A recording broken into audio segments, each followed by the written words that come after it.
Carol Burnett has long been known as the nicest woman in Hollywood. She is loved all over the United States for her warm smile and great sense of humor. She had been known for decades for being cool and graceful, but recently she did something that shocked everyone. In a rare interview with Rolling Stone when she was in her 90s, Carol Burnett talked about the guys she had never been able to stand. These people weren't strangers. They were guys who used to be very important in her personal and professional life. Some broke her trust by cheating on her or getting angry over things they had in common. For decades, people with power kept her off of big shows like Saturday Night Live. One younger guy made fun of her looks in a disgusting drawing, which is why Burnett had to go to court to protect her honor. That being said, who were the men who hurt this famous TV star so badly? Who she would never forgive? Harvey Korman was one of them. He used to be her most trusted co-star, but things got so bad between them that Carol had to fire him, which was one of the hardest things she had ever done in her career. In the glamorous world of 1970s TV, where every laugh meant more viewers and more money from ads, The Carol Burnett Show was the best. Carol Burnett and Harvey Korman were at the center of it. They were so good together that people thought they were born to act together. Harvey was the link that made everyone laugh, and Carol was the heart of the show. But despite the cheers and laughing, things were getting worse behind the scenes. An old friendship was starting to fall apart. At the start of its 7th season in 1974, the show had the most viewers ever. And the team had just won their 4th Emmy. CBS had picked it up for 3 more years. But in the same year, things started to go wrong between Burnett and Korman.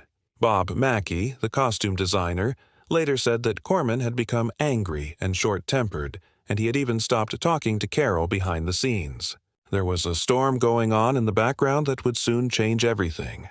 Some people thought that Harvey Korman was starting to feel like Burnett was shining too brightly on him, and that her fame was making him forget about his own rising success. The stress finally broke out at Studio 33 in Television City, Los Angeles, on an April afternoon. The crew was practicing a show with Petula Clark, a guest singer who had just gotten back from London.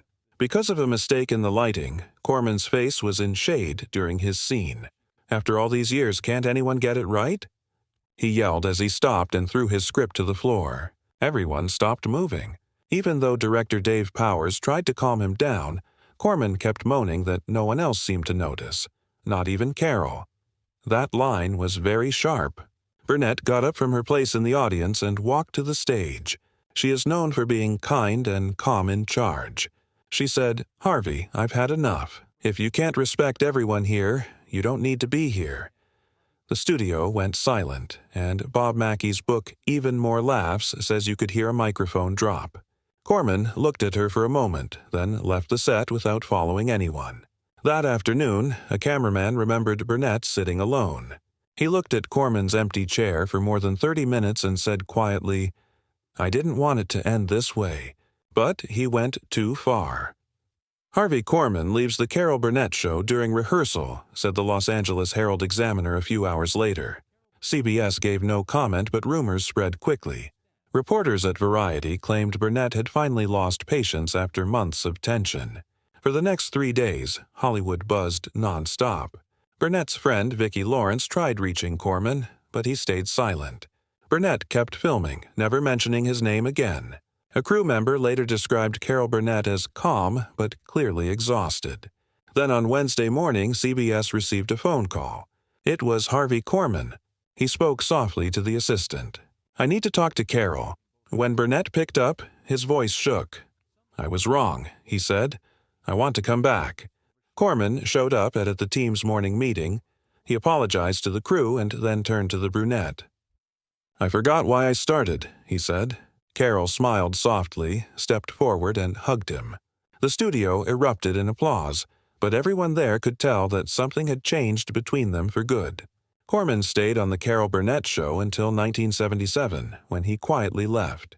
Burnett kept in touch, but their friendship never fully recovered. In a 1983 interview with Entertainment Tonight, she talked about Korman and said, "Harvey made me laugh more than anyone and gave me the biggest headaches." The outburst, which was later called the Studio 33 blow-up, became one of CBS's most famous behind-the-scenes stories. It showed how fragile creative partnerships can be when egos clash. After that, Burnett became stronger, more disciplined, but also more guarded. She stopped letting her feelings get in the way of her work, but her life was still full of ups and downs. A marriage slowly fell apart between Carol Burnett and Joe Hamilton, who was once known as CBS's golden couple. Their story began in 1960, when Burnett was a young performer on The Gary Moore Show, and Hamilton was a producer with 10 years more experience who had worked on The Steve Allen Show and the Colgate comedy, Hour. They met at a CBS taping in New York, and Hamilton told her, "He looked at me in a way that made me feel like I really mattered." After 3 years, they got married in a small ceremony in California with only close friends and co-workers present.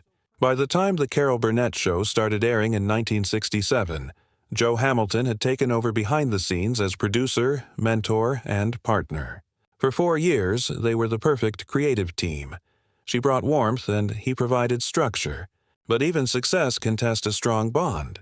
By 1975, costume designer Bob Mackie remembered that Hamilton had started to take more control. He insisted that she do what he said, in charge of reviewing guest lists and scripts before Burnett saw them. At one meeting, he suggested cutting out sad scenes and focusing only on funny ones. Burnett said, "Viewers need both heart and laughter." That was the start of an artistic and personal gap that grew over time. As the amount of work he had to do increased, Hamilton spent less time at home. At first, Burnett thought it was just new projects, but then rumors spread that a veteran producer was having an affair in a Los Angeles editing suite. No names were given, but everyone knew. Crew members often saw Hamilton with a young CBS editor at the Show House restaurant near the studio. While Burnett didn't confront him right away, close friend Vicki Lawrence said she broke down when she heard coworkers talking about Joe's too friendly relationship with the young editor. Things reached a breaking point in 1982, when her lawyer discovered that Hamilton had started Hamilton Productions in Beverly Hills and registered spin-off projects from The Carol Burnett Show under his own name. One of these was Mama's Family, which was based on a Burnett sketch but without giving Burnett credit. She finally had enough and challenged him at their CBS office, where she asked him, "Do you think it's fair to turn what we built together into something just yours?"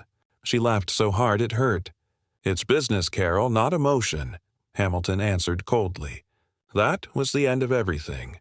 Burnett filed for divorce in Los Angeles County Court on March 3, 1983. The Los Angeles Times wrote, "Carol Burnett and Joe Hamilton split," but behind it was one of Hollywood's most complicated asset divisions. Hamilton wanted to own the whole production, including the money made from the Carol Burnett Show and other projects that were connected. Burnett fought to keep the name and get half of the money made. The trial went on for almost a year. There were reporters from People Variety and USA Today waiting outside every day. Hamilton looked worn out, but Burnett stayed calm. They didn't talk much. In June 1984, the court said that Burnett could keep the show's name, but Hamilton should get 40% of the money made from reruns. When asked how she was, Burnett gave a small smile. "We were the best team until he forgot I was more than a partner." This quote was on the cover of People magazine and was used on talk shows all over the country. After the split, Burnett stopped working with Hamilton's shows. His later shows were never as popular as his earlier ones. In 1991, he died of heart disease. The note that Burnett sent with the flowers said, "I wish you peace, Joe. As for me, I'll keep going." It was short, but it said everything that wasn't said. Years later, in a soft voice, she told the Paley Center for Media, "Joe taught me that in this business, love isn't enough. You also need trust." Marlon Brando. A late-night call that made Burnett angry. The third man on her list was Brando. Some Hollywood stories sound like rumors until you find out they're true. One of the stranger ones involved Carol Burnett, CBS's Marlon Brando, who had just shocked the world with The Godfather in 1972. It was a quiet summer night in July 1972 in Los Angeles. The hills along Coldwater Canyon, where Burnett lived with her 2 daughters, were dimly lit. At 3:00 a.m., the phone rang, and the housekeeper woke her up because she thought it was a studio emergency. Burnett answered the phone while she was still sleepy, but stopped when she heard a deep male voice say, "Carol, it's Marlon Brando." She thought it was a prank until he mentioned watching a rerun of the Carol Burnett show on CBS. Realizing it was really Brando, she thanked him politely, expecting the call to end. But it didn't. The conversation went on for over 30 minutes. Brando talked a